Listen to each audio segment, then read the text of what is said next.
L'Algérie humilie la France encore une fois, 1 milliard de dollars sur la table avec la Grande-Bretagne. Je vais vous lire l'article complet, mais c'est encore un énorme tollé pour les relations franco-algériennes et l'Algérie sort encore gagnant. On doit être à 10-0 pour Tebboune là, non ?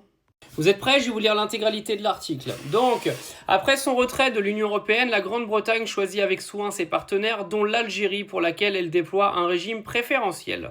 Allez, je l'ai mis sur mon PC, c'est plus facile à lire. La participation algérienne au Salon international de l'industrie agroalimentaire et des boissons, donc l'International Food and Drink Event, tenu du 17 au 19 mars à Londres, a porté ses fruits en engrangeant notamment 1 million de dollars au titre de mémorandums d'entente et d'accords paraphés avec des partenaires étrangers.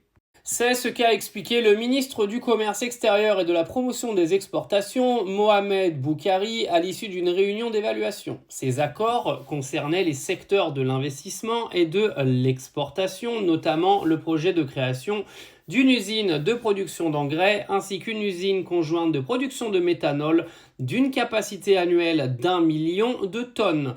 La présence algérienne à cette importante manifestation a marqué un saut qualitatif, reflétant la compétitivité des produits nationaux et renforçant leur présence sur les marchés européens et internationaux, a-t-on qualifié.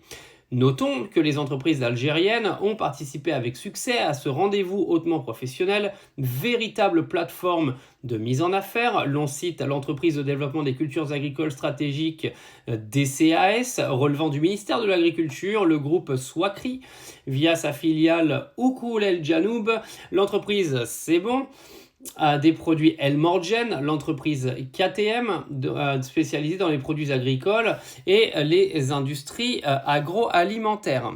Et donc la dernière entreprise, Tarawi, activant dans le domaine agricole. Les produits algériens exposés comprenaient des dattes de différentes variétés, des olives et de l'huile d'olive, de l'huile de graines de courge, du safran, des fruits frais, oranges, mandarines, raisins secs, etc. et des légumes, tomates cerises, poivrons et melons jaunes, ainsi que des produits transformés, de l'eau minérale et du chocolat.